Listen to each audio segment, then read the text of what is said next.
mayambu Wari Taminasi channel na taramna okjeri. Chathazarakliba wari paring asida ngasi mayamgi maphamda uduna laksariba wari ki tangkak Lei Langba. Wari asi lizabada soikilan kiba yaukiba thoklabasu mayamna ngakpigani.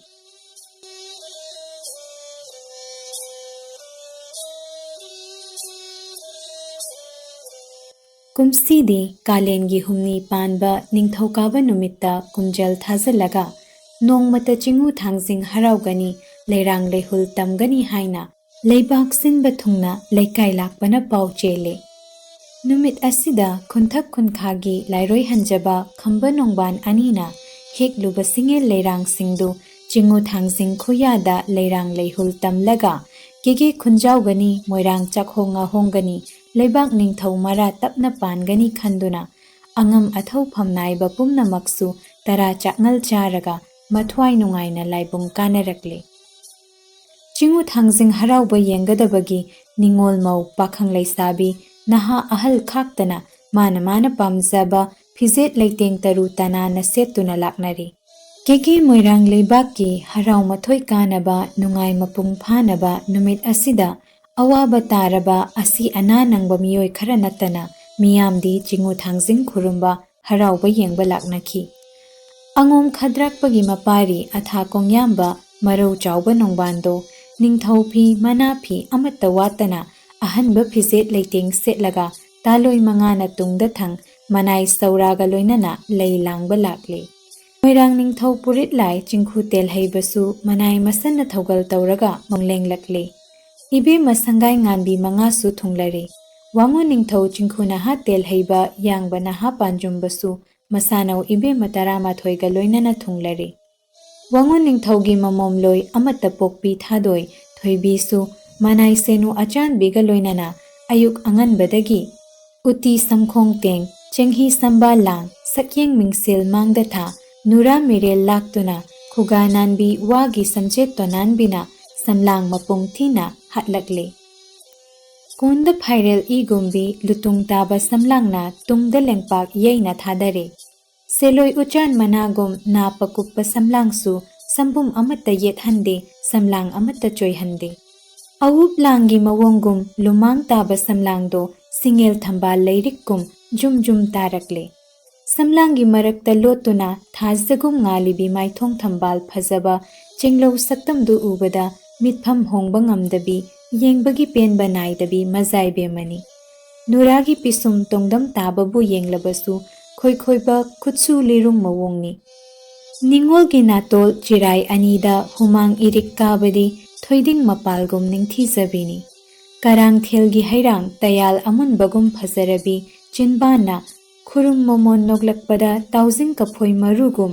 yaton langna phajabadu nungdangda tandan pareng paibagumbini mitmaina saji mitani tathak sangai mityengni michina lirau lang thakpini sawong sada yenglurabasu ngaksam tongdam tabana chikna kangana tamjaningaini pambom tatharakpana thambau hera ngamjabini yanglen magi laikalam sinau langsak kumbini khujeng tabana ngara mamaini khwangna uchi khoigumbini khubomna chom changbi layon khokni khongna khurum khongdani khuningna ngaton ngagi machilni khuyana yangang machuni kuchuna pulai mayolni agni lehaw leirel gumbi yengu ba khudingda awat apa leitabi phajabana masaruk oibi lemjabada tamningai oibi mazaibe mathoibi do sakkachuga chanana pakchaba phizet leiteng setlaga sanagi lik yamna leiteng oiduna manai senuna thogal tauraga haina kiba matung inna mabungoton khamba ngaige mapukningda khalladuna lamlen okching panglakle laira sangdasu khamba khamnu machil mawpa anido palem panthauna thambiramba charai phizol setle likyam su sizillaga laibung kagadabagi sem saba loire manjunaba charai phirol setpana chamot nabi leita lairabagi wakhalna maithong ka hatlabi phadina yomba sana gumbi khamnudo masakka chanaba kuchuga paknaba phizet setlaba likkol sirabada hainingai leitana phajari yengbagi penba naidare Kuchuna sana ahingbani sakpamna mera thagi thazagum ingna langna phazabi khamnoni. Khamba masu mapa purembana thambiramba matik mapa charaba angam athaugi phizet leiteng mapugi manapi khamen chatpa phaizom resam phurit saikakpa litsille sandrupa kudam tarani thoina thabak lurenda ngan thoire samjin liyet salai thok kumjeng lokhum tona yet ninkham sa yanau phi tungda kaurap thadare samuna tol malaba pambom yet oida sana khuji tal sizille urik sek nongin khon pekruk kokha saba khadang chet toyamba kwaklei mari angaubana khadang chumbul laksille phibam yengi wataba saban yengi noptaba sawong sadana charambana nongsagumba leipung wagum tangjumba phiral wagum tanapa loknungda hauba pamel na chumba ugumba khambado ningkhamne samjilne chari ne loikhamne phazare ningthire yengbagi pen banaidare asumna masakka kuchuga chanaba mapana thambiramba phizet leiteng mayamdu setlaga khamnuna mangda phairoi zamba khamba masel mabaina tung thanglaga lakpana lamlel okchin yaurakpada thoibi senu mapu manaiga thengnari mazaibe mayobiram ledana ita ngaizaram libani haina mapu manai ahumdo harau harauna kaunaduna nokminnaze phairoi zambada onsillaga tada selungbasu yaubirakli bore hangzabasu yauzarakli mazaibema khumjai harauna phairoi zambasu khambada onsillaga kauzage khanjarubabu ikai thibi nuza oibina jinbal yaka tamna kauzabadi ngamjada khoirum momon minokna nungsi mityeng na yengna lona huduna yengjabadu ubada khamba masu michina paukhum pizabada penazai sabi sanau anido thoibi senu khamnu ahumna mang tharaga masel mabaina tungda thogalgi mawongda harau nungai yakatam wari saduna laibung karakle matam asimaktada chawba nongthonna yangoi sagol tongduna manai muktram galoina na lakpada kege lamzauda harau nungaina no kheduna mamangda chatliba makhoi manga du ubada misak khanglabasu khangsinnadana warakke khaladuna laurakle angamba hai kege macha kana kanano thangjing laibung kabada nokmai hekmai kaduna karem kathaina duna chatliba karigino kege lam henba moirang lam haiba kibikpu warak watemba ngamba chawba lei kawbra kege macha sa chawba nongthongi wadu tabada makhoi maridi ikaiduna maithong langsinna maru lukthaduna tumin leinare thoibidi sauning luraboi chinthakta khumlakle ipal ningthaugi kanglada napham chawi matagum wayen paring di chumdana ngangba haunai ngangliba moirangi phamnaiba kanano kege moirang leipakta nupagi lambi topna sembra nupigina tongana phatbra leimaning thau macha masugi lambel khaina thonbra khongmanabagi lakminabani thengnarubagi chatminabani yangdau lambi tenaba wari sanabani kege lambel topna khaina thamdabagi ipal ningthaugi manak yauraga nathau khangdaba angamba napham lokthokki thoibi itik khanghange asumna apanba leitana khumlakpa mazaibe ma thoibigi paukhumdu tabada swai launa kokchaubi karaboi arembada haizarure khalakle chawbodo kege leibak mimangda ikaiba nangduna toklarani mapukningda khanduna nungsa thibaga loinana taphing thoibigi nakta chelakle mazaibe ma oiraboi khangudre ahal oiba napuna warobiganu hangatchei chawbana heima ipu thonglen oireko khumjei thoibi masu nanaina puna lapna uzabada thamoi penna nungsijaduna karem najabani pai manungda pukhalin kha thabiganu mazaibema kege lamjausida tungthamangtha lena bagum yetka oiga lengbiraktuna laibung kabiru nanaina puna thongjingda ngaijaramgi hairam laga chawba sagol tongduna chatki thangjing laibung yausilaklabada phairoi zambana mazaibe mamang thagat piro nanai ekhoi tungda thogal tawjarake hairaklabada thoibi senu mapu manaido mang thagatki khamba thoibi anina lakminnabadu arapada nongbana uhauraduna kege lamja machaga leimaning thogi macha masuga laibung kaminarabadi moirang kumsisu kumgangani kege awa ana turei irei chengani hairakpa nongbangi wangangdu tabada chawba saure machil maya henba kege macha kanano nawasu lawiroi dabada khadang choknaba karigi ꯋꯥꯌꯥꯝ ꯄꯥꯎꯌꯥꯝꯂꯤꯕꯅꯣ? ꯆꯩꯔꯛꯄ ꯃꯄꯜ ꯆꯥꯎꯕ ꯅꯣꯡꯊꯣꯟꯒꯤ ꯋꯥꯗꯨ ꯇꯥꯕꯗ ꯅꯣꯡꯕꯥꯟ ꯋꯥ ꯃꯈꯥ ꯇꯥꯕ ꯉꯝꯗꯅ ꯃꯔꯨ ꯂꯨꯛꯇꯨꯅ ꯂꯩꯈꯤ꯫ ꯂꯥꯏꯕꯨꯡ ꯌꯧꯔꯕꯗ ꯊꯣꯏꯕꯤꯗꯨ ꯃꯕꯨꯗꯧ ꯃꯕꯦꯟꯗꯧ ꯈꯨꯔꯨꯝꯂꯒ ꯐꯝꯐꯝꯗ ꯆꯪꯗꯨꯅ ꯐꯝꯈ꯭ꯔꯦ꯫ ꯈꯝꯕ ꯐꯩꯔꯣꯏꯖꯥꯝꯕ ꯃꯁꯦꯜ ꯃꯕꯥꯏꯁꯨ ꯃꯥꯒꯤ ꯃꯇꯤꯛ ꯆꯥꯕ ꯃꯐꯝꯗ ꯐꯝꯅꯈ꯭ꯔꯦ꯫ ꯈꯝꯅꯨꯗꯤ ꯐꯝꯐꯝ ꯈꯪꯗꯕꯗꯒꯤ ꯆꯃꯝꯅꯗꯨꯅ ꯃꯤꯌꯥꯝ ꯃꯃꯥꯡꯗ ꯏꯀꯥꯏꯕ ꯈꯥꯡꯗꯨꯅ ꯃꯔꯨ ꯂꯨꯛꯇꯨꯅ ꯂꯩꯔꯤꯕꯗꯨ ꯑꯔꯥꯞꯄꯗ ꯆꯥꯎꯕꯅ ꯎꯔꯗꯨꯅ ꯅꯤꯡꯊꯧꯗ ꯍꯪꯒꯠꯂꯤ꯫ ꯅꯤꯡꯊꯧꯅ ꯇꯔꯦꯠ ꯇꯔꯥ ꯊꯣꯛꯅ ꯋꯥꯈꯜ ꯇꯧꯔꯒ ꯏꯃꯣꯝ ꯂꯥꯡꯂꯦꯟ ꯊꯣꯏꯕꯤꯒꯤ ꯌꯦꯠꯇ ꯈꯨꯃꯟ ꯆꯅꯨ ꯈꯝꯅꯨꯕꯨ ꯊꯧꯒꯜ ꯑꯣꯏꯅ ꯐꯝꯍꯜꯂꯨ ꯍꯥꯏꯔꯛꯂꯕꯗ ꯆꯥꯎꯕꯅ ꯃꯅꯥꯏ ꯃꯨꯛꯇ꯭ꯔꯥꯝ ꯊꯥꯔꯛꯇꯨꯅ ꯈꯝꯅꯨꯒꯤ ꯐꯝꯐꯝ ꯇꯥꯛꯂꯦ꯫ ꯊꯣꯏꯕꯤꯒꯤ ꯌꯦꯠꯇ ꯐꯝꯂꯦ꯫ ꯃꯗꯨ ꯎꯕꯗ ꯋꯥꯉꯣꯟ ꯅꯤꯡꯊꯧꯅ ꯁꯥꯎꯗꯨꯅ ꯆꯥꯎꯕ ꯅꯣꯡꯊꯣꯟ ꯀꯧꯁꯤꯜꯂꯒ ꯍꯪꯕꯗ ꯏꯅꯤꯡꯊꯧꯒꯤ ꯌꯥꯊꯪ ꯃꯇꯨꯡ ꯏꯟꯅ ꯅꯖꯥꯏꯕꯦꯝꯃꯒꯤ ꯊꯧꯒꯜ ꯇꯧꯍꯟꯕꯅꯤ ꯈꯨꯝꯂꯛꯂꯕꯗ ꯋꯥ ꯃꯈꯥ ꯇꯥꯕ ꯉꯝꯈꯤꯗꯦ꯫ ꯅꯤꯡꯊꯧ ꯃꯆꯤꯜ ꯃꯅꯥꯎ ꯐꯝꯂꯕ ꯑꯉꯝ ꯑꯊꯧ ꯁꯨꯅ ꯇꯤꯜꯂꯕꯗ ꯆꯥꯎꯕ ꯅꯣꯡꯊꯣꯟꯅ ꯅꯤꯡꯊꯧꯒꯤ ꯌꯥꯊꯪ ꯂꯧꯔꯒ ꯈꯨꯟꯈꯥꯒꯤ ꯂꯥꯏꯔꯣꯏ ꯍꯟꯖꯕ ꯃꯄꯥꯔꯤ ꯅꯣꯡꯕꯥꯟꯕꯨ ꯀꯧꯁꯤꯜꯂꯒ ꯆꯤꯉꯨ ꯈꯨꯌꯥꯗ ꯁꯤꯡꯉꯦꯜ ꯂꯩꯍꯨꯜ ꯇꯝꯂꯣ ꯍꯥꯏꯔꯛꯂꯦ꯫ ꯅꯣꯡꯕꯥꯟꯅ ꯃꯥꯅ ꯍꯦꯛꯂꯛꯄ ꯁꯤꯡꯉꯦꯜ ꯂꯩꯌꯥꯝ ꯑꯗꯨ ꯄꯨꯁꯤꯜꯂꯒ ꯊꯥꯡꯖꯤꯡ ꯂꯩꯃꯥꯡꯗ ꯆꯪꯂꯛꯇꯨꯅ ꯑꯃꯥꯏꯕꯤ ꯍꯟꯖꯕꯤ ꯂꯩꯕ꯭ꯔꯥ ꯀꯧꯔꯛꯄꯗ ꯇꯥꯗꯗꯨꯅ ꯈꯨꯝꯂꯛꯇ꯭ꯔꯕꯗ ꯅꯣꯡꯕꯥꯟ ꯁꯥꯎꯔꯦ꯫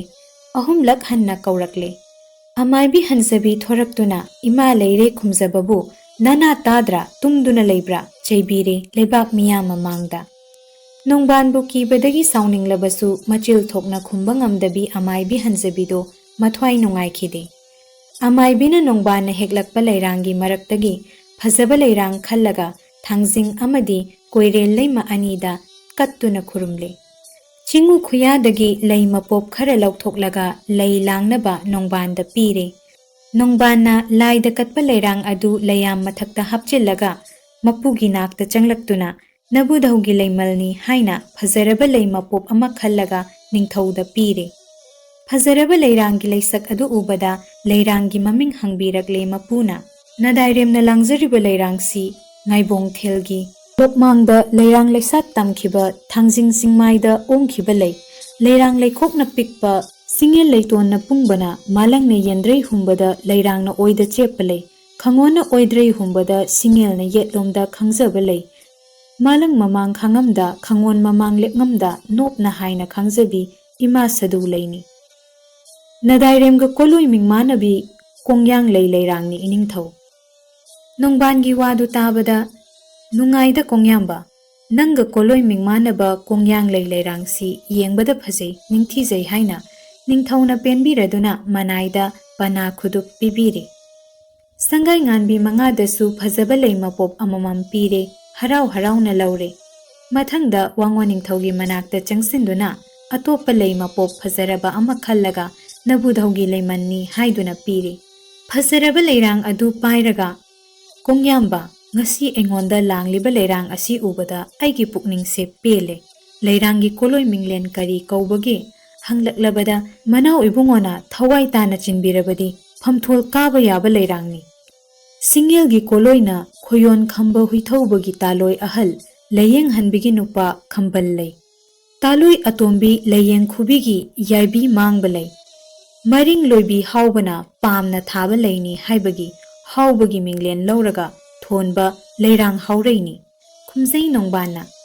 ꯅꯨꯡꯉꯥꯏꯗ ꯑꯆꯥꯟꯕ, ꯌꯥꯋꯥꯅ ꯄꯥꯎ ꯇꯥꯕꯗ ꯄꯦꯜꯂꯦ ꯍꯥꯏꯅ ꯋꯥꯉꯣꯟ ꯅꯤꯡꯊꯧꯅ ꯄꯅꯥ ꯈꯨꯗꯨꯞ ꯑꯃꯒ ꯅꯣꯡꯕꯥꯟꯗ ꯄꯤꯕꯤꯔꯦ꯫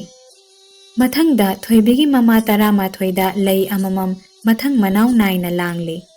ꯅꯣꯡꯕꯥꯟꯅ ꯂꯩ ꯂꯥꯡꯕꯗ ꯊꯣꯏꯕꯤꯗ ꯄꯤꯒꯦ ꯈꯟꯗꯨꯅ ꯍꯦꯛꯂꯛꯄ ꯂꯩꯁꯛ ꯂꯩꯆꯨ ꯇꯣꯉꯥꯟꯕ ꯂꯩꯈꯜ ꯑꯍꯨꯝꯗꯨ ꯂꯩꯌꯥꯝꯗꯒꯤ ꯈꯟꯗꯣꯛꯂꯒ ꯃꯖꯥꯏꯕꯦꯝꯃꯗ ꯈꯨꯠꯁꯤꯟꯅꯒꯦ ꯈꯟꯗꯨꯅ ꯄꯤꯕꯗ ꯊꯣꯏꯕꯤꯅ ꯃꯅꯥꯏ ꯁꯦꯅꯨꯗ ꯑꯣꯟꯁꯤꯜꯂꯒ ꯍꯩꯃꯥ ꯁꯦꯅꯨ ꯑꯆꯥꯟꯕꯤ, ꯅꯤꯡꯉꯣꯜ ꯑꯣꯏꯕꯤ ꯑꯩꯅ ꯆꯤꯡꯗ ꯀꯥꯗꯨꯅ ꯑꯄꯥꯝꯕ ꯂꯩ ꯍꯦꯛꯄ ꯉꯝꯗꯕꯅꯤꯅ ꯂꯩ ꯄꯣꯂꯥꯡꯗꯒꯤ ꯏꯈꯨꯠꯅ ꯑꯄꯥꯝꯕ ꯈꯟꯗꯨꯅ ꯈꯨꯖꯣꯛ ꯊꯟꯅ ꯂꯧꯒꯦ ꯈꯟꯕꯗꯨ ꯂꯩꯔꯥꯡ ꯑꯍꯨꯝꯁꯤꯗ ꯑꯣꯏꯔꯕꯗꯤ ꯂꯧꯔꯨꯗꯨꯅ ꯀꯥꯟꯅꯗꯦ, ꯂꯧꯖꯔꯔꯣꯏ ꯍꯥꯏꯅ ꯃꯃꯥꯏ ꯂꯩꯊꯣꯛꯂꯦ꯫ ꯊꯣꯏꯕꯤꯅ ꯆꯤꯉꯨ ꯂꯩꯃꯜ ꯂꯠꯅꯕꯗꯨ ꯎꯕꯗ ꯊꯥꯡꯖꯤꯡꯒꯤ ꯃꯄꯨꯛꯅꯤꯡꯗ ꯋꯥꯔꯧꯈꯤ꯫ ꯊꯣꯏꯕꯤꯒꯤ ꯋꯥꯗꯨ ꯇꯥꯕꯗ ꯅꯣꯡꯕꯥꯟꯗꯣ ꯍꯔꯥꯎꯗꯨꯅ ꯅꯠꯇꯦ ꯃꯖꯥꯏꯕꯦꯝꯃ, ꯎꯟꯕꯤ ꯄꯨꯛꯅꯤꯡ ꯈꯣꯏꯗꯥꯕꯗꯨ ꯂꯩ ꯌꯦꯟꯗꯥꯏꯗꯒꯤ ꯈꯜꯂꯒ ꯈꯨꯖꯣꯛ ꯊꯟꯅ ꯂꯧꯕꯤꯌꯨ, ꯃꯤꯌꯥꯝ ꯊꯨꯡꯗ꯭ꯔꯕꯁꯨ ꯇꯣꯛꯁꯅꯨ ꯍꯥꯏꯅ ꯅꯣꯡꯕꯥꯟꯗꯣ ꯃꯊ꯭ꯋꯥꯏ ꯅꯨꯡꯉꯥꯏꯔꯕꯣꯏ ꯅꯣꯛꯅ ꯅꯣꯛꯅ ꯂꯩ ꯌꯦꯟꯗꯥꯏ ꯆꯦꯞꯊꯔꯛꯂꯦ꯫ Senuna layamdu phigau sana okjai. Senuna pana khudup ama lanbada nongban harauna lauzai.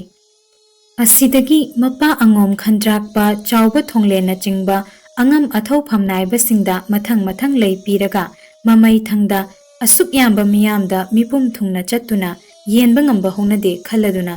aremba leising adu khubam lauraga miyamgi mathakta chaisille madu ubada tilliba miyamdo saunare nongba nangna langba lei chindraga patkadabasu natte laigi leimanni khanduna pambani haina miyamdo machinda murum sonaki nongban lei langba loiraduna magi phampham da changduna phamki ngaihak leiraga chawbana ningthaugiya thanglauraga khunthakki lairoi hanjaba khambabu kausilaga lei langluro haire khambana mane heklakpa lei happa yendai du puduna changlaklaga lei katpa yagadra hangjabada amaibi hanjabina pari ibungo imana laida hei chanba haurure mikup kharada ngaikho haibadagi khambadu laimangda handoklaga khuru khudak kunduna laiki matam asida thoibisu manai senuga laklaga hairang katkadabagi changlakpada khambagi matau adu ubada nokningluraboi ha ima maibi khunthakki tada lairoi hanjabasi lai lamla naruramane tairin masana amukta phudatpiyu mamit manasingna hairakpa thoibigi wadu tabada khumba yadaba matang thokibana khambana saurapna mamai haigalakpadu ubada waro biganu tada lairoi hanjaba hairakpa thoibigi wadu tabada khamba khumdana amuk maru lukthaki laida hai chanba loiraduna maibi thorakpada thoibina ima maibi aina pujarakliba hairang asi khara katpiyu haizaki mazaibe mana pubirakpa hairang asiga lairoi hanjabana heklakpa leiranga punna katminarage khanbabu mazaibe magi pukningda kari chingnaba leibage hanglaklabada madumakni aigi thawaina pamjabasu khumlai harauna thoibina thoibi senuna mapukning changna mabudau khurumlaga thokiduna thoibi senu phamphamda phamki amaibina khambagi leyendaidagi marong tara taret panba melei leisna nungzumba kadamba leinungsi kauba leirang adu thangjingi koluda thetle marong tara taruk panba leirang amana koirel leimada thetle Singh leisak helaba leirang charong thetpada ibudau ibendau anidu maithong maka lamna momon nokpagum ubada miyam haraunare amaibina heiga leiga anidu chingu khuya khada katle leiman khara lauthoklaga lei langluro haiduna khambada pire khambana laigi leiman adu yendaida yauriba leyamda haplaga mapugi mang tana changsilakle iningthau ibudau thangjingi leimanni lobisi haina charong tara humdoi panba phazaraba leirang ama khallaga ningthauda pire ningthauna phazaraba leirang adu pairaga idairem achanba singel lekhok yengbada khubom tongsa manba lei leirang leina tabada taubo huilei manba lei leirang leichu yenglaga sana ahingba machu maliba singel leyon nungda nakong thongzau rel maliba leisakna pukning nungonba leirang asigi maming kari kaubage hanglaklabada khambana leirangi koloi maming nadairem lamjadi khangjade iman chawbada hangbiyu hangkatlai khambagi wadu tabada chawbana kari wano maklaurem nakhutna hektuna langliba leirangbu leirangi maming khangdaba honade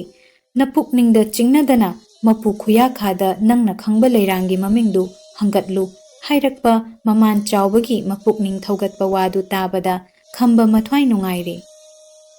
aibu loiba leimaba nanaibu loiba iningthau yolabada kanbiyu lalabada ngakpiyu chahi kumja kayagi mamangda hairem khunjan lamdamda hairemgi nungjamba athauba khunjangi kadamba panganba akanba anina malam lamkhai lamunnabada makhutsu ta painaraga hairem khunjan mapungyai lamlen nungu laimanaida ta chainaki tana masada panaba ngamdrabada athauba anido makutka painaduna pambomga nganaduna ngaihak inaramlaga mukna sanaduna namnabada awa pothanadana chak ising chada thaktana namnarami ayuk nungthil nungdang ahing khaktana namnarakpadu nini chanba numitki ahing nongyai chabuk lalaklabada athauba anido lengonana yaibi mathwai thaminaki ꯃꯊ꯭ꯋꯥꯏ ꯌꯥꯎꯗ꯭ꯔꯕ ꯑꯊꯧꯕ ꯑꯅꯤꯒꯤ ꯍꯛꯆꯥꯡ ꯑꯅꯤꯗꯨ ꯍꯩꯔꯦꯝ ꯈꯨꯟꯖꯥꯟꯒꯤ ꯃꯤꯌꯥꯝꯅ ꯂꯩꯔꯣꯜ ꯆꯜꯂꯦ, ꯍꯩꯔꯦꯡ ꯄꯨꯡꯃꯕ ꯊꯣꯜꯂꯦ, ꯈꯨꯟꯖꯥꯟ ꯊꯦꯝꯅ ꯈꯦꯠꯂꯦ꯫ ꯄꯨꯡ ꯃꯊꯛꯇ ꯍꯩꯔꯦꯝ ꯈꯨꯟꯖꯥꯟ ꯃꯤꯌꯥꯝꯅ ꯁꯥꯍꯣꯡ ꯂꯥꯟꯍꯣꯡꯂꯦ, ꯍꯔꯥꯎ ꯀꯨꯝꯍꯩ ꯇꯧꯔꯦ꯫ ꯑꯊꯧꯕ ꯑꯅꯤꯅ ꯁꯤꯃꯤꯟꯅꯈꯤꯕ ꯄꯨꯡ ꯑꯗꯨꯒꯤ ꯃꯊꯛꯇ ꯑꯣꯜꯂꯛꯄ ꯆꯍꯤꯗ ꯎꯅꯤꯡꯊꯧ ꯄꯥꯝꯕꯤ ꯑꯃ ꯍꯧꯔꯛꯂꯦ꯫ ꯄꯣꯏꯔꯩ ꯃꯩꯇꯩ ꯅꯤꯡꯊꯧ ꯂꯣꯏꯅꯥꯏ ꯊꯧꯋꯥꯟ ꯊꯥꯕꯒꯤ ꯃꯅꯥꯎꯅꯨꯄꯥ ꯑꯇꯣꯝꯕ ꯃꯦꯟꯁꯅꯥ ꯃꯣꯡꯌꯥꯡ ꯆꯥꯎꯕꯅ ꯍꯩꯔꯦꯝ ꯈꯨꯟꯖꯥꯟ ꯂꯥꯟꯐꯝꯗ ꯊꯋꯥꯜ ꯍꯥꯎꯕ ꯈꯨꯂꯥꯛꯄꯕꯨ ꯂꯥꯟꯐꯥ ꯑꯣꯏꯅ ꯐꯥꯔꯒ ꯎꯖꯥꯎꯗ ꯄꯨꯟꯗꯨꯅ ꯊꯝꯈꯤ꯫ ꯑꯣꯜꯂꯛꯄ ꯆꯍꯤꯗ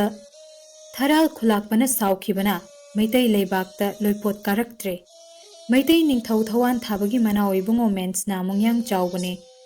ꯇꯥꯏꯗꯦ ꯑꯃꯦ ꯁꯨꯖꯥ ꯑꯊꯧꯕꯅꯦ ꯑꯅꯤꯅ ꯂꯣꯏꯄꯣꯠ ꯊꯧꯕ ꯂꯥꯛꯄꯗ ꯃꯔꯧ ꯆꯥꯎꯕ ꯊꯔꯥꯜ ꯈꯨꯂꯥꯛꯄꯅ ꯃꯔꯣꯏ ꯍꯥꯎꯌꯥꯝꯒ ꯂꯧꯇꯨꯅꯔꯒ ꯑꯍꯤꯡ ꯑꯊꯦꯡꯕꯗ ꯃꯩꯇꯩ ꯅꯤꯡꯊꯧ ꯃꯅꯥꯎ ꯃꯦꯟꯁꯅꯥꯗꯨ ꯍꯥꯠꯂꯒ ꯃꯀꯣꯛ ꯀꯛꯇꯨꯅ ꯍꯩꯔꯦꯝ ꯈꯨꯟꯖꯥꯟ ꯄꯨꯡꯒꯤ ꯃꯊꯛꯇ ꯍꯧꯔꯤꯕ ꯎꯅꯤꯡꯊꯧ ꯄꯥꯝꯕꯤꯒꯤ ꯎꯇꯣꯟꯗ ꯊꯦꯠꯇꯨꯅ ꯊꯝꯈꯤ꯫ ꯑꯣꯜꯂꯛꯄ ꯆꯍꯤꯗ ꯂꯥꯏꯒꯤ ꯅꯣꯡꯗꯝꯗꯒꯤ ꯀꯨꯝꯒꯤ ꯅꯣꯡꯅ ꯌꯩꯔꯕꯗ ꯃꯀꯣꯛꯀꯤ ꯑꯁꯥꯡꯕ ꯃꯁꯝꯗꯨ ꯎꯔꯥꯡꯗ ꯌꯦꯠꯄꯗ ꯂꯩꯒꯤ ꯃꯔꯥ ꯑꯣꯏꯔꯒ ꯃꯅꯥ ꯑꯅꯤꯅ ꯂꯩꯒꯤ ꯂꯩꯅꯥ ꯑꯣꯏꯔꯦ, ꯅꯥꯀꯣꯡꯅ ꯂꯩꯔꯥꯡ ꯂꯩꯌꯣꯟ ꯑꯣꯏꯔꯒ ꯃꯃꯤꯠꯅ ꯂꯩꯒꯤ ꯂꯩꯁꯛ ꯑꯣꯏꯗꯨꯅ ꯄꯥꯃꯦꯜ ꯎꯇꯣꯟꯗ ꯂꯩꯔꯥꯡ ꯑꯣꯏꯅ ꯁꯥꯠꯂꯛꯂꯦ꯫ ꯃꯩꯇꯩ ꯅꯤꯡꯊꯧ ꯏꯔꯦꯝꯈꯥꯛ ꯃꯦꯟꯁꯅꯥꯅ ꯄꯥꯃꯦꯜ ꯎꯇꯣꯟꯗ ꯃꯦꯂꯩ ꯂꯥꯡꯉꯤ ꯍꯥꯏꯕꯒꯤ ꯃꯦꯂꯩ ꯊꯣꯜꯂꯦ꯫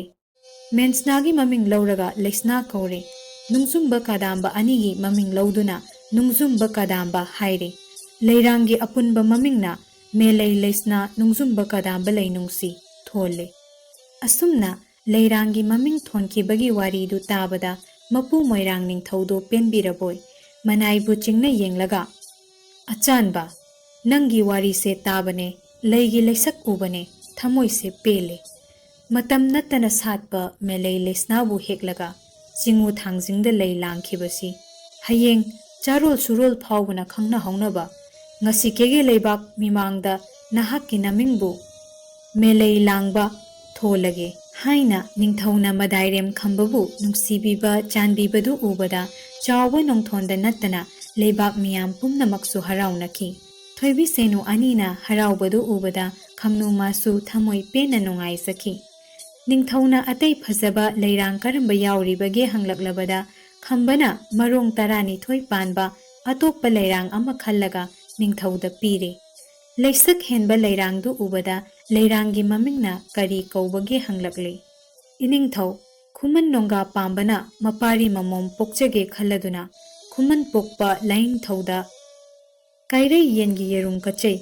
ꯌꯦꯔꯨꯝꯗꯨ ꯁꯌꯤ ꯄꯥꯝꯕꯤꯒꯤ ꯎꯁꯥ ꯀꯥꯔꯣꯡꯗ ꯊꯦꯠꯇꯨꯅ ꯆꯍꯤ ꯀꯨꯝꯖꯥ ꯑꯃ ꯀꯣꯔꯧ ꯃꯩꯁꯥ ꯂꯥꯡ ꯀꯨꯝꯒꯤ ꯅꯣꯡꯅ ꯌꯩꯕꯗ ꯌꯦꯔꯨꯝꯗꯨ ꯃꯌꯣꯜ ꯆꯣꯡꯂꯛꯇꯨꯅ ꯃꯔꯥꯅ ꯎꯔꯥꯡꯗ ꯌꯦꯠꯂꯒ ꯁꯌꯤ ꯄꯥꯝꯕꯤꯗ ꯂꯩꯔꯥꯡ ꯑꯣꯏꯅ ꯁꯥꯠꯂꯦ꯫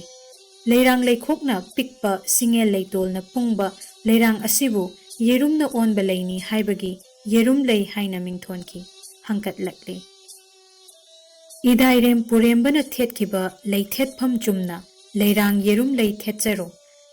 ꯇꯥꯛꯄꯤꯔꯕꯗ ꯈꯝꯕꯅ ꯆꯪꯁꯤꯜꯂꯒ ꯅꯤꯡꯊꯧꯒꯤ ꯀꯣꯛꯊꯣꯟꯗ ꯂꯩꯔꯥꯡ ꯆꯔꯣꯡꯗꯨ ꯊꯦꯠꯂꯕꯗ ꯃꯄꯨꯅ ꯄꯦꯟꯕꯤꯔꯗꯨꯅ ꯃꯅꯥꯏꯗ ꯆꯔꯩ ꯅꯝꯈꯥꯡ ꯄꯤꯕꯤꯔꯦ꯫ ꯂꯩꯕꯥꯛ ꯃꯤꯌꯥꯝꯁꯨ ꯍꯔꯥꯎꯅꯔꯦ꯫ ꯑꯁꯤꯗꯒꯤ ꯈꯝꯕꯅ ꯁꯪꯒꯥꯏ ꯉꯥꯟꯕꯤ 5ꯗ ꯂꯩꯔꯥꯡ ꯂꯩꯃꯜ ꯑꯃꯃꯝ ꯌꯦꯜꯂꯒ ꯃꯅꯥꯎ ꯏꯕꯨꯡꯉꯣ ꯋꯥꯡꯉꯣꯟ ꯅꯤꯡꯊꯧꯒꯤ ꯅꯥꯛꯇ ꯆꯪꯁꯤꯜꯂꯛꯇꯨꯅ ꯌꯦꯟꯗꯥꯏꯗꯒꯤ ꯐꯖꯕ ꯂꯩꯔꯥꯡ ꯆꯔꯣꯡ ꯑꯃ ꯈꯜꯂꯒ ꯄꯤꯔꯦ꯫ "ꯃꯁꯤꯅ ꯂꯣꯏꯔꯕ꯭ꯔꯥ? ꯀꯔꯝꯕ ꯐꯖꯕ ꯂꯩꯔꯥꯡ ꯌꯥꯎꯔꯤꯕꯒꯦ?" ꯍꯪꯂꯛꯂꯕꯗ ꯈꯝꯕꯅ ꯂꯩꯔꯥꯡ ꯄꯔꯦꯡ ꯑꯃ ꯂꯧꯊꯣꯛꯇꯨꯅ ꯄꯤꯔꯦ꯫ ꯂꯩꯔꯥꯡ ꯂꯩꯆꯜ ꯁꯨꯔꯕ ꯂꯩꯈꯜ ꯅꯥꯏꯅ ꯂꯦꯡꯂꯕ ꯐꯖꯔꯕ ꯂꯩꯔꯥꯡ ꯄꯔꯦꯡꯗꯨ ꯎꯕꯗ "ꯏꯃꯣꯝ ꯂꯥꯡꯂꯦꯟꯅ ꯂꯦꯡꯕ ꯃꯥꯟꯈ꯭ꯔꯦꯗ" ꯍꯥꯏꯔꯛꯂꯕꯗ "ꯃꯥꯅꯤ ꯋꯥꯡꯉꯣꯟ ꯅꯤꯡꯊꯧ ꯏꯕꯨꯡꯉꯣ, ꯈꯨꯝꯖꯩ ꯈꯝꯕꯁꯨ꯫ ꯏꯃꯣꯝꯅ ꯀꯔꯝꯕ ꯃꯇꯝꯗ ꯂꯝꯖꯥ ꯅꯌꯨꯝꯗ ꯂꯥꯛꯇꯨꯅ ꯂꯩ ꯂꯦꯡꯕꯒꯦ?" ꯍꯪꯂꯛꯂꯕꯗ "ꯂꯩ ꯄꯔꯦꯡꯁꯤ ꯅꯃꯣꯝ ꯏꯕꯦꯝꯃ ꯃꯈꯨꯠꯃꯛꯅ ꯂꯦꯡꯕꯃꯛꯇꯤ ꯅꯠꯇꯦ꯫ ꯆꯅꯨ ꯅꯤꯉꯣꯜ ꯃꯌꯥꯝ ꯀꯥꯡ ꯁꯥꯟꯅꯕꯗ ꯅꯃꯣꯝꯅ ꯀꯥꯡ ꯀꯥꯞꯄꯗ ꯉꯛꯇ ꯊꯣꯟꯕ ꯂꯩ ꯄꯔꯦꯡ ꯑꯗꯨ ꯇꯠꯇꯨꯅ ꯂꯩꯃꯥꯏꯗ ꯇꯥꯔꯛꯂꯕꯗ ꯏꯆꯦꯝꯅ ꯈꯨꯟꯖꯤꯜꯂꯒ ꯐꯤꯖꯤꯗ ꯀꯤꯗꯨꯅ ꯄꯨꯔꯛꯏ꯫ ꯉꯔꯥꯡ ꯂꯩ ꯁꯦꯝꯕ ꯂꯣꯏꯔꯒ ꯄꯔꯦꯡ ꯑꯃꯇꯪ ꯌꯥꯎꯒꯦ ꯈꯟꯗꯨꯅ ꯏꯆꯦꯝꯅ ꯐꯛꯇꯣꯝꯗ ꯌꯥꯟꯗꯨꯅ ꯊꯝꯂꯤꯕ ꯑꯃꯟꯕ ꯂꯩ ꯄꯔꯦꯡ ꯑꯗꯨꯒꯤ ꯃꯑꯣꯡ ꯃꯇꯧ ꯂꯧꯔꯒ ꯂꯦꯡꯕꯅꯤ꯫ ꯅꯃꯣꯝ ꯏꯕꯦꯝꯃꯅ ꯂꯦꯡꯕ ꯂꯩ ꯄꯔꯦꯡꯒꯤ ꯃꯑꯣꯡꯗꯨ ꯂꯧꯔꯒ ꯂꯦꯡꯕꯗꯨꯗ ꯅꯃꯣꯝꯅ ꯂꯦꯡꯕꯅꯤ ꯍꯪꯒꯠꯆꯕꯅꯤ" ꯈꯨꯝꯂꯛꯂꯦ ꯈꯝꯕꯅ꯫ "ꯑꯃꯟꯕ ꯂꯩ ꯄꯔꯦꯡ ꯑꯗꯨꯗꯤ ꯂꯩꯔꯤꯕ꯭ꯔꯥ?" ꯍꯪꯂꯛꯂꯕꯗ खोंगना खुदना सोकने कीदुना मई थादोकलगा तांगोई अदुसु इसिंगदा थादख्रे खुमलक्पा खंबगी मरिक चुंबा पाउखुमदु ताबदा वांगो निंगथौ वा मखा ताबा ngamdaduna ikaina maru luktuna leiki खंबना थोइबीगी ममा तरामाथोइ मजाइबेमा थोइबी अमदी अंगम अथौ मयामदा लई लांगबा लोइरगा मपा थोंगलेनगी नाक्ता चंगसिलक्ले वांगो निंगथौगा वाहैगी लान थेंगनबदा मपारीना ngang-थोरकपा वांगांगना वांगो निंगथौबु माइथीबा पीबदु उबदा थोंगलेन पेलबोय पारी साजौ हाइना कौरगा खंबबु कोनबीरे थोंगलेन खंबगी अनौबा ममिंग थोनबदु ताबदा चावबा नुंगाइजे इपा इबुंगो कोरौ नोंगाना ख्रबा पंथौना फमलंबा मफमदु ताकपियु नपारी लैहुल तमजगे हाइरक्लबदा थोंगलेन ताकपीबा मतुंग इन्ना खंबना मपापुरेंबगी फमफमदा लैरांग लैहुल तमलगा नोंगलेन खोंबगुम कपलक्ले खंबगी मतौ अदु उबदा तिल्लिबा मियाम पुमनमक्सु ममित्ता पीगी इरा हौनखी खंबना तिल्लिबा मियाम मनाक्ता चंगदुना लई लांगबा लोइरदुना मागी फमफमदा फमख्रे निंगथौगी याथंग मतुंग इन्ना चिंगु थांगजिंग लैमांगदा लैमरोल मयामना निंगोल मौगा लोइनाना थोक्तुना जगोय खुथेक कटलक्ले अमाइबा अमाइबिना चिंगु कोलोय सक्तुना जगोय सादुना हराव मपुंग फहल्ले खंबथोइबी अनीना चिंगु लैमांगदा जगोय सामिन्नबदु उबदा नोंगबान मपुकनिंग खोइसाउरे हौगत्तुना चटपदी यादबनिना ममाई लैथोक्तुना वाना खांखी नुमित अदुदा चिंगु थांगजिंग हरावबा लोइरदुना मियाम पुमनमक हरावना मयुम मयुमदा हन्नखी